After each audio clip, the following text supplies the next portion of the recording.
Muito bem, voltamos a falar direto da página do Jornal Visão Espírita, no YouTube e no Facebook, para mais uma gota de Espiritismo, mais uma gota Evangelho no Lar, a visita de Jesus à nossa casa. Seja muito bem-vindo, sou Fábio Pereira e nós vamos fazer o culto do Evangelho no Lar completo para você que professa a fé espírita sozinho, para você que tem dificuldade de falar, né, ler em voz alta, comentar o Evangelho, então reúne a família, coloca no YouTube e faz o Evangelho lá uma vez por semana, sempre no mesmo dia, sempre no mesmo horário, né? Isso é muito importante.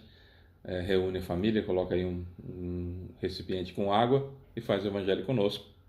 É uma honra para nós, um prazer estarmos juntos, porque onde dois ou mais estiverem reunidos em meu nome, eu estarei no meio deles, disse Jesus, e a gente sabe que isso é verdade, então a gente está juntos aqui no Evangelho no Lar, tá bom? Bom, nós vamos fazer a oração inicial, na sequência uma leitura edificante. Nós estamos no livro Segue-me, de Emmanuel por Chico Xavier. Hoje caiu o tema, o item bilhete fraterno, e depois de lermos e explicarmos, nós vamos para o Evangelho segundo o Espiritismo, que hoje caiu o capítulo 8, e o item é verdadeira pureza, mãos não lavadas. No final a gente faz a oração com os finalmente da fluidificação da água, tá bom? Já que ela vai ser fluidificada durante o evangelho que nós estivermos fazendo, né? Então vamos lá. Elevemos o nosso pensamento até Jesus. Senhor Jesus, querido mestre e amigo, Deus Pai Todo-Poderoso, benfeitores espirituais, guias espirituais presentes, seu Otávio, meu guia espiritual, e demais guias, também sejam bem-vindos e muito obrigado pela presença. Mentores que nos acompanham, seu Calixto, Dona Zélia, seu João Leão Pita, seu Joaquim, seu Romeu, seu Alexandre, doutor Agripino, nosso querido amigo seu Caibar, sua equipe de Alvorada Nova, seu Bezerra de Menezes, seu Allan Kardec e seu Agostinho. Invocamos o teu nome, Senhor Jesus, para elevarmos ainda mais o nosso pensamento até o Senhor e principalmente para criarmos uma ligação com o Senhor, já com o coração cheio de alegria pela sua estada em meio a nós. Muito obrigado por essa visita, muito obrigado de coração pela misericórdia que o Senhor tem, pelo acréscimo dessa misericórdia, por todas as vezes que o Senhor, né, reitera esse seu carinho, esse seu amor por cada um de nós. Então, muito obrigado, Mestre, também por isso. Obrigado, Senhor, por tudo de bom que nos aconteceu na última semana. Obrigado também por tudo de ruim que não aconteceu na última semana, e claro, muito obrigado por tudo de ruim que aconteceu na última semana, porque afinal de contas já foi, já passou, não devemos mais, já era, já foi. Então muito obrigado por isso também, porque além de termos tido a oportunidade de expiar, né, uma falta pretérita de um passado distante ou desse, ainda bem, né, tivemos essa oportunidade, já quitamos esse débito, já passou. E por isso, muito obrigado, mestre, também. Assim sendo, então, Senhor, vamos para o quesito dos pedidos, que é que o Senhor acrescente um pouquinho mais de misericórdia, nos ajudando a bem compreender, a bem aproveitar esse culto do Evangelho e bem aproveitar a sua visita à nossa casa. Desde já, muito obrigado. Sabedores, então, mestres, de sua presença em meio a nós, damos por iniciado o nosso Evangelho no Lar e que assim seja. Bom, vamos lá. No livro Segue-me, Emmanuel sempre coloca um trecho do Evangelho, ou do Novo Testamento, vamos colocar assim, e aí depois ele discorre sobre o assunto.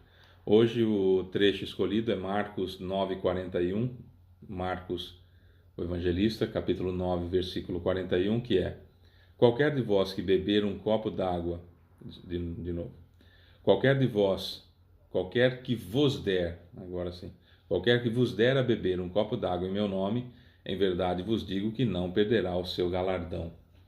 Essa passagem está em Marcos. Marcos era garoto quando Jesus desencarnou na cruz, recebeu as informações da convivência que muitos tiveram, inclusive seus pais, né, tiveram com Jesus, e escreveu o seu evangelho com base nessa conversa que tinha com as pessoas próximas a Jesus, porque se falava muito de Jesus, né? Imagina que espetáculo que não era você ter convivido na época de Jesus. Muita gente preferiu Barrabás na época, apoiou os sacerdotes, mas muitos também simplesmente adoravam Jesus por ele mesmo, não só pelos milagres, aspas, milagres, né, que ele operava. O fato é que nessa conversa que ele estava tendo com os apóstolos e os discípulos na região da Galiléia, ele ressaltava a importância de que teríamos, ou que qualquer pessoa terá no céu toda vez, céu entre aspas, né, que a gente sabe que não existe, seria nos reinos mais, nos mundos mais felizes, no plano espiritual mais desenvolvido, enfim. Qualquer pessoa que tratasse bem os seguidores do Cristo teriam também esse presente, não perderiam a sua recompensa.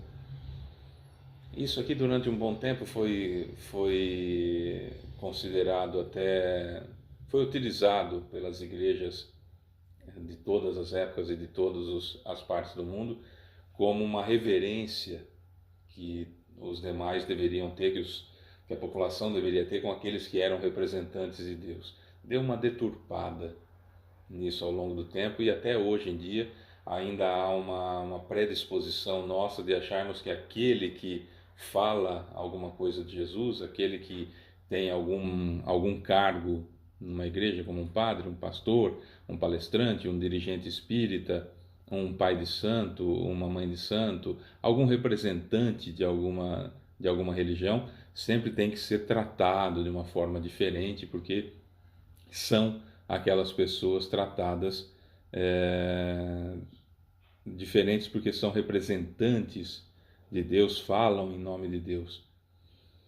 Devemos tratar todos assim, mas era importante para a época que acontecesse essa distinção para que as pessoas conseguissem enfrentar as grandes dificuldades, principalmente na época do Cristo, que os cristãos eram perseguidos e eram mortos, enfim, então todo aquele que falava em nome de Jesus era importante que a população desse guarida, que a população desse uma força para eles, escondendo-os, alimentando-os, né?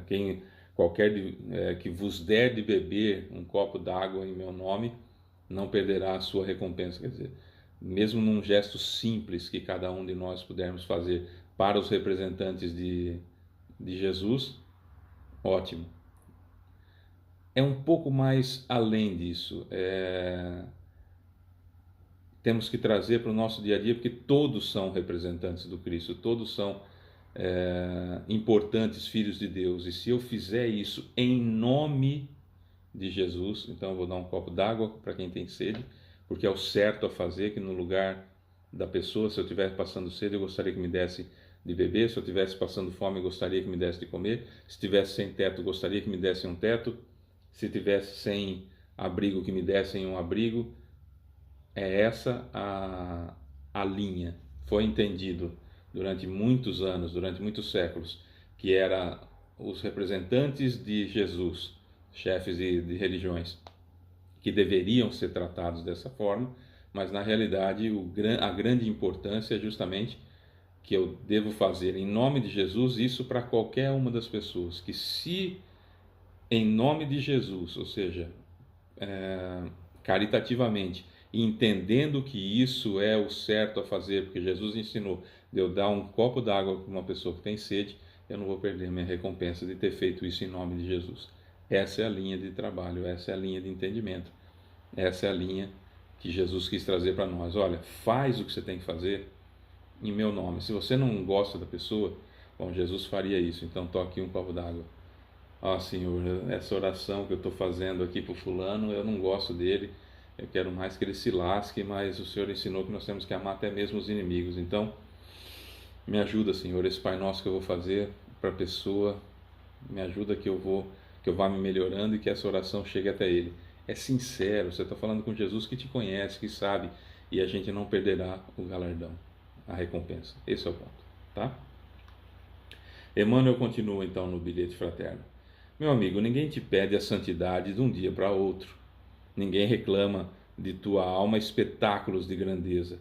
Todos sabemos que a jornada humana é enxada de sombras e aflições criadas por nós mesmos. Lembra-te, porém, de que o céu nos pede solidariedade, compreensão, amor.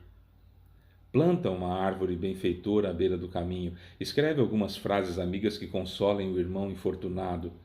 Traça pequenina explicação para a ignorância. Oferece a roupa que se fez inútil agora ao teu corpo ao companheiro necessitado que segue a retaguarda. Divide sem alarde as sobras de teu pão com o faminto. Sorri para os infelizes. Dá uma prece ao agonizante. Acende a luz de um bom pensamento para aquele que te precedeu na longa viagem da morte. Acende a luz de um bom pensamento para aquele que te precedeu na longa viagem da morte. Estende o braço à criancinha enferma. Leva um remédio ou uma flor ao doente. Improvisa um pouco de entusiasmo para os que trabalham contigo. Emite uma palavra amorosa e consoladora onde a candeia do bem estiver apagada, onde a luz do bem estiver apagada. Conduze uma xícara de leite ao recém-nascido que o mundo acolheu sem um berço enfeitado, aos órfãos, né? Concede alguns minutos de palestra reconfortante ao colega abatido. O rio é um conjunto de gotas preciosas, a fraternidade é um sol composto de raios divinos emitidos por nossa capacidade de amar e servir. Que frase linda! Vou ler de novo. A fraternidade é um sol composto de raios divinos emitidos por nossa capacidade de amar e servir. Quantos raios libertaste hoje do astro vivo que é teu próprio ser imortal? Recorda o Divino Mestre que teceu lições inesquecíveis em torno do vintém de uma viúva pobre, de uma semente de mostarda, de uma dracma perdida. Faze o bem que puderes. Ninguém espera que apagues sozinho o incêndio da maldade. Dá o teu copo de água fria. Faze o bem que puderes. Ninguém espera que apagues sozinho o incêndio da maldade. Dá o teu copo de água fria. É bem autoexplicativo, né? Não tem muito o que falar. Emmanuel é extraordinário. E nos conclama a fazermos coisas importantes para as outras pessoas que estão ao nosso alcance. Eu não preciso, como eu encontrei nessa jornada, né, da minha vida, encontrei pessoas que diziam assim, eu jogo na loteria todo dia, toda semana, porque se eu ganhar eu vou fazer isso, vou fazer aquilo outro, de bem para o próximo. Eu vi pessoas que jogavam na loteria toda semana e até que ganhasse estava fazendo o que era possível fazer, o que conseguia fazer, o melhor que conseguia fazer nas condições que tinha, e jogava na loteria para ter condições melhores para fazer melhor ainda. E eu via pessoas que jogavam na loteria para que, caso ganhasse, então fizesse alguma coisa para o próximo. Emmanuel nos conclama a fazer aqui coisas simples do dia a dia que não precisa ganhar na loteria para fazer, né? Planta uma árvore benfeitora, escreve algumas frases amigas que consolem alguém, traça a pequenina explicação para a ignorância, oferece a roupa que se fez inútil a você para outra pessoa, divide sem alarde as sobras do teu pão, não precisa ficar mostrando o que está fazendo. Estamos fazendo sopa para os nossos irmãozinhos famintos. Fica quieto, vai lá e faz e não mostra para ninguém, né? Sorri para os infelizes, né? Sorrir para os infelizes, o que significa? Não, significa você mandar amor, se é a única coisa que você tem, para aquela pessoa que não está muito bem. Oferecer um ombro amigo para ouvir, não para ficar falando. Dá uma prece ao agonizante, que ninguém precisa saber. Acende a luz de um bom pensamento para aquele que já morreu, já desencarnou, já nos precedeu na verdadeira vida. Estende o braço a uma criancinha enferma. Esse estender o braço é de uma forma que de repente é a única coisa que você tem, são o seu tempo, você doando-se para alguém, ou se você tem uma quantia que você pode dispor e você ajude uma entidade que recolhe órfãos, também, ou como voluntário, né? Concede alguns minutos de palestra reconfortante ao colega abatido, aquele conselho amigo, depois que a pessoa desabafou, no ombro amigo mesmo, que você diz alguma coisa reconfortante, bacana para aquela pessoa, conduz uma xícara de leite ao recém-nascido que o mundo acolheu sem um berço enfeitado, improvisa um pouco de entusiasmo para os que trabalham contigo. Isso dá para fazer e não custa nada. Ser o bem-humorado da turma, ser aquele que leva coisa boa, leva um remédio ou uma flor ao doente. Percebe? Não é uma coisa... eu não tenho dinheiro, Fábio. Como que eu vou comprar remédio para alguém que está precisando? Leva uma flor, leva você, leva o conforto para essa pessoa. O rio é um conjunto de gotas preciosas. A fraternidade é um sol composto de raios divinos emitidos por nossa capacidade de amar e servir. Só tem coisa linda nesse texto. Faze o bem que puderes. Ninguém espera que apagues sozinho o incêndio da maldade. Dá o teu copo de água fria. Dá para fazer. Ah, Fábio, tem aquelas historinhas, tem do garoto que viu após a maré baixar aquele monte de estrela no mar na praia e ele foi correndo e catava uma estrela do mar e devolvia ao mar, catava outra estrela do mar e devolvia ao mar, e chega o pessimista, você não está vendo que elas vão morrer? Que diferença faz? Ele pega uma na mão e fala, para essa faz a diferença, pega outra, para essa faz a diferença. Ao invés de criticarmos, vamos fazer junto aquilo que nos é possível, até que tenhamos condições de fazer melhor ainda, né? Vamos fazer bem feito aquilo que eu posso fazer hoje, até que eu tenha condições de fazer melhor ainda. A história do beija-flor, que na floresta pegando fogo, ia lá, pegava uma gota e jogava, pegava uma gota e jogava, e aí alguns outros animais chegam para ele, o que você está fazendo? Que tolice, isso aí não vai apagar. Estou fazendo a minha parte, amigo. Se todos, ao invés de reclamarem e ficarem, minha vida, fizessem alguma coisa em proveito do próximo, ou para melhorar a situação, tudo faria diferente, né? Um centro espírita é um local para isso. O centro espírita é um local para que nós aprendamos essas técnicas de como fazer bem feito. O centro espírita é um local que tem que ensinar essas coisas que Emmanuel nos traz, por exemplo, nessa linda reflexão, aliás, extraordinária reflexão do Bilhete Fraterno, do livro Segue-me, através de Chico Xavier, que ele trouxe há tanto e tanto tempo, né? É um livro que deveria ser muito trazido, é um livro que tem lições que deveriam ser trazidas para o público nos centros espíritas, para que entendêssemos que o centro espírita é um local de estudo para entender como fazer o bem, é um local de estudo para eu me compreender, para eu me entender, para eu buscar dentro de mim todas as minhas potencialidades e minimizar, diminuir o máximo possível tudo aquilo que me remete à animalidade. E com isso, aprender no centro espírita que não se faz selfie com as marmitas para entregar para os pobres, para os meus pobres, não se faz selfie com os assistidos para colocar na rede social sob o pretexto, ou sob o falso pretexto, ou sob a autoenganação de que está fazendo prestação de contas para a sociedade que ajudou com os mantimentos para que aquilo fosse feito. É evidente que não é verdade.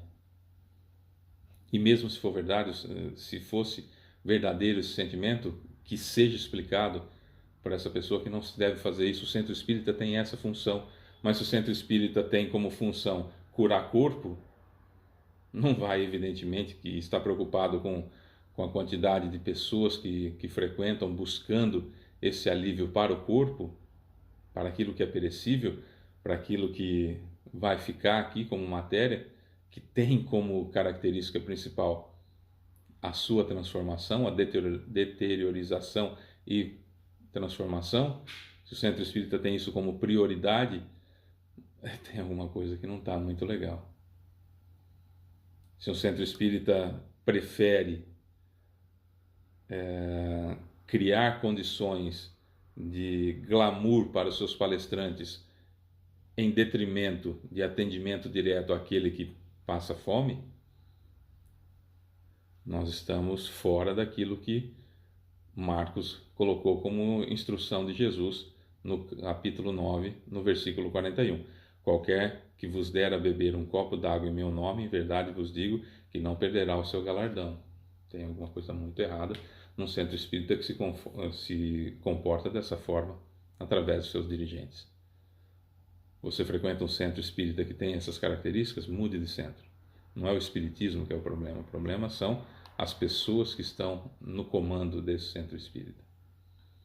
Ah, Fábio, mas somos todos falhos. Somos todos falhos.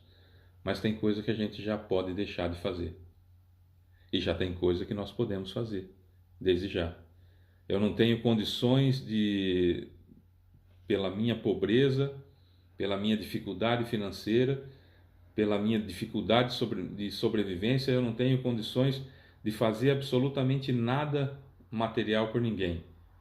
Sorrir para os infelizes. É a orientação do Emmanuel. Dá uma prece ao agonizante. Acende a luz de um bom pensamento para aquele que te precedeu na longa viagem da morte. Leva um remédio, não tem? Ou uma flor ao doente. Tá.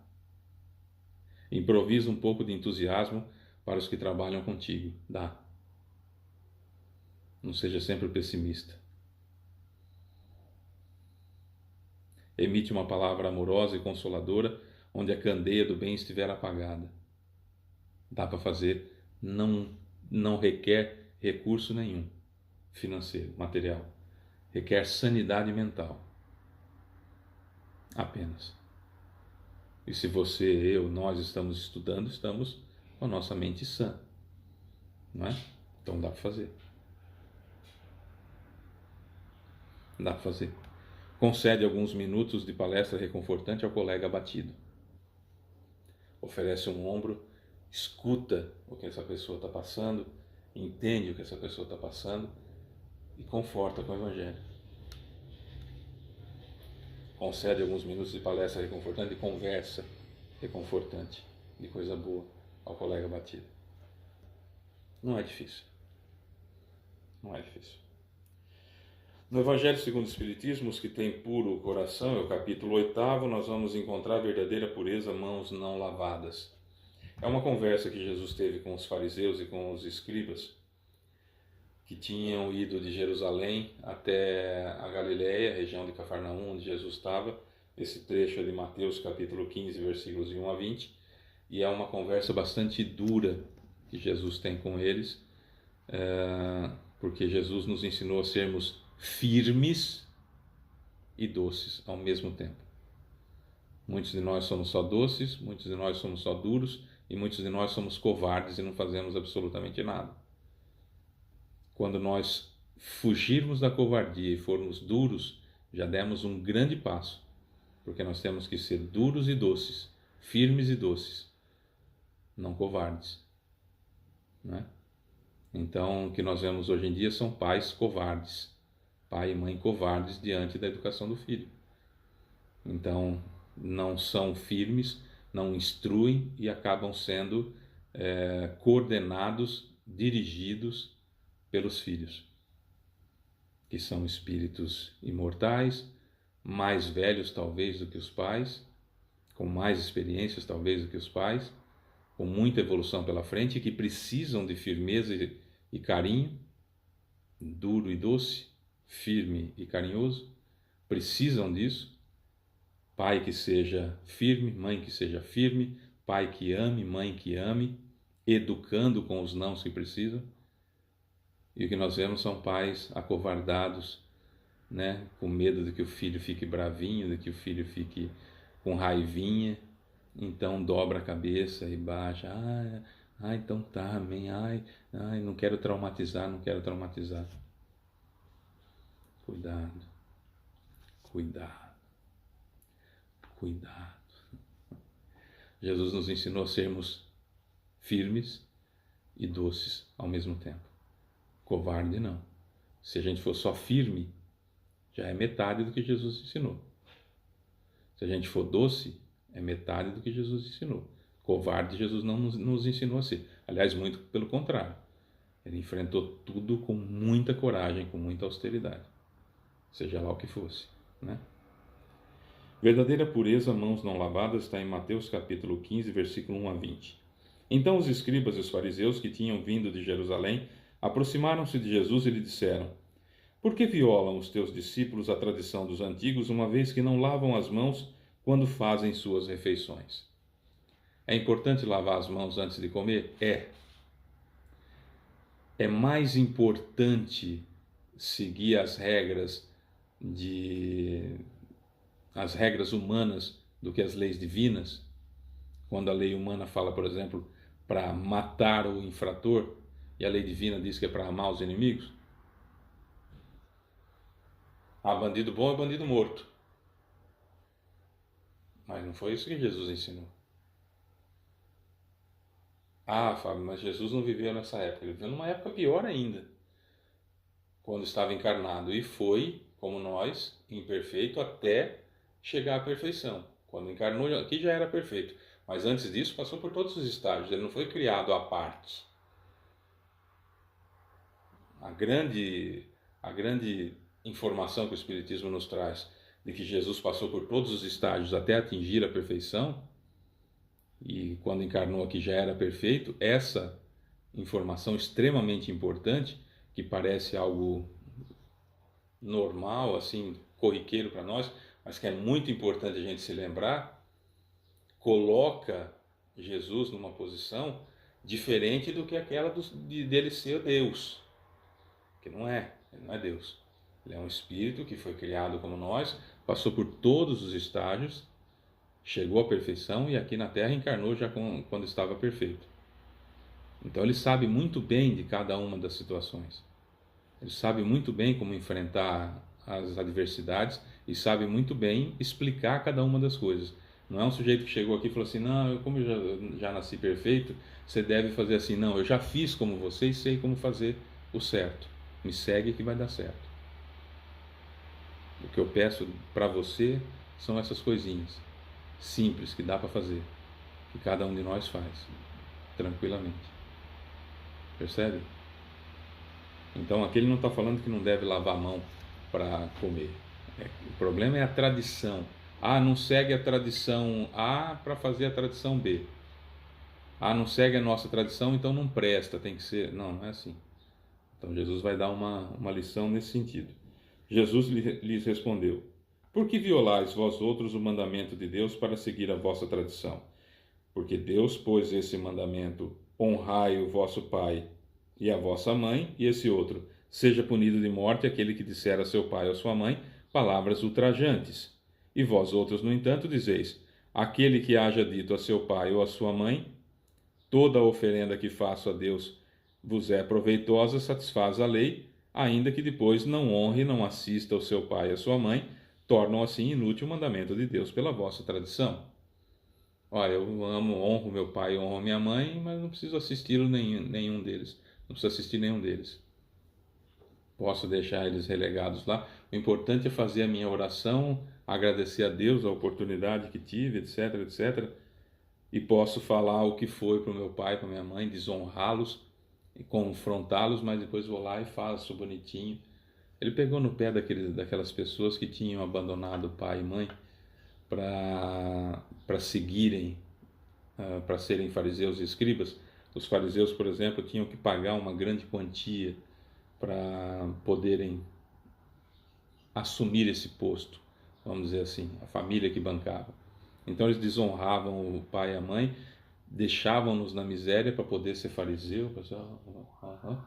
Isso não é honrar pai e mãe, mas estavam na tradição.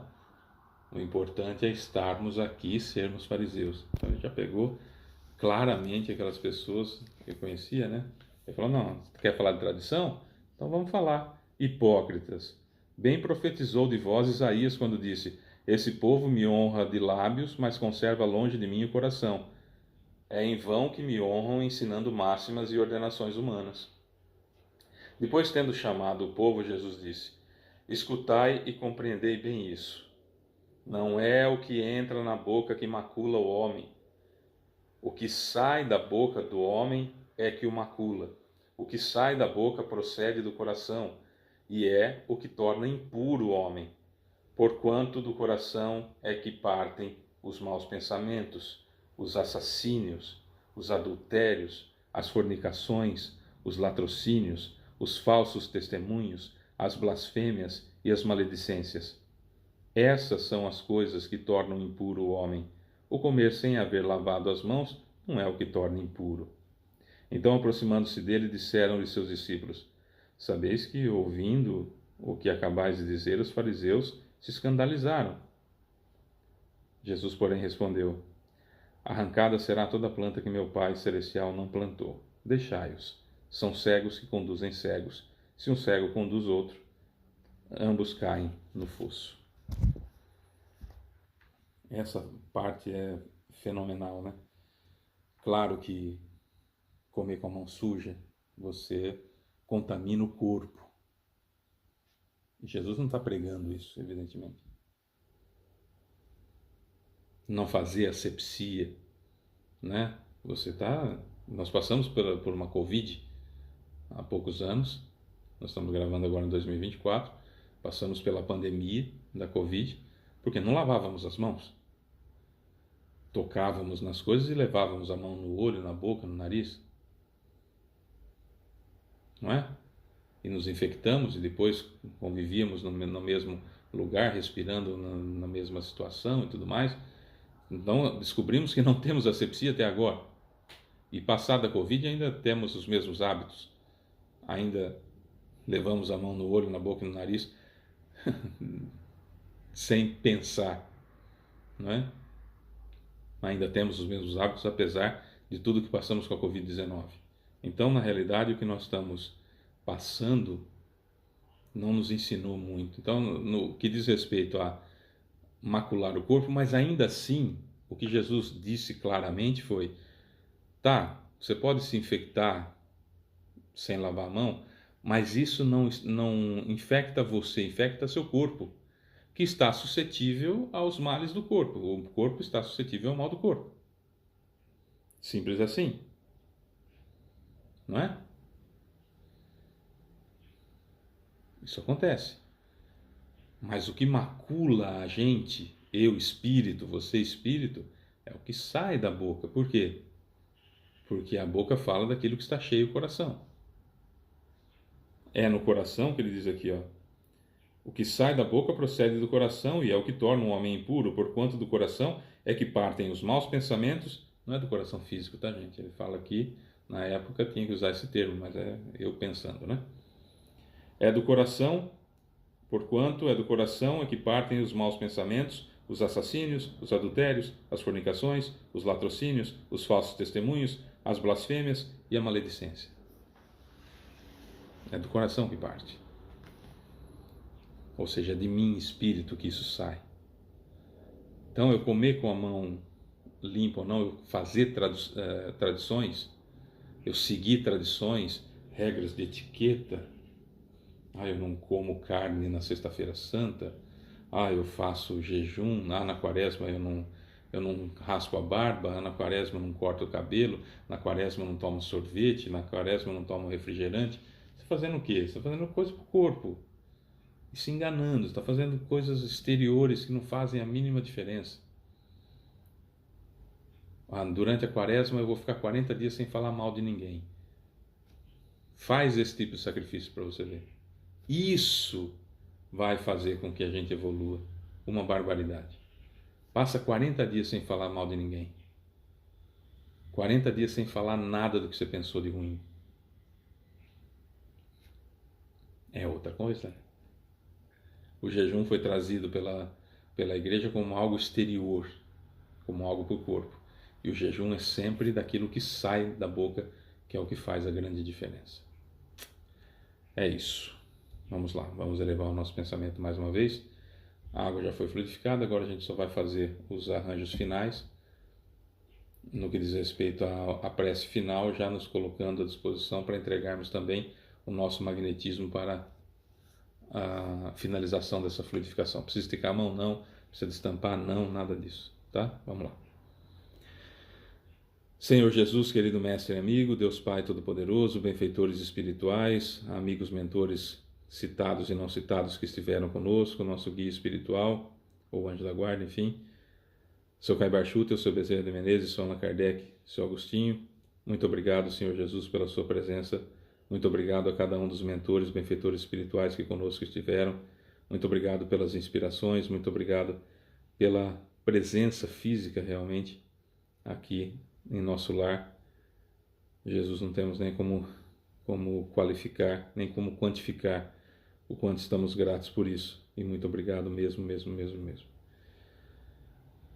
Vamos pedir mais um pouquinho, Senhor Jesus, só para não perder a mania de pedir ao Senhor, que por acréscimo de misericórdia o Senhor nos permita a finalização da fluidificação da água, essa parte magnética que é necessária também, porque essa água, agora cada um de nós vai pensar nas pessoas que gostaríamos que fossem atendidas com os eflúvios necessários para refazimento do perispírito também, se for possível, necessário e principalmente meritório para refazimento do corpo físico também.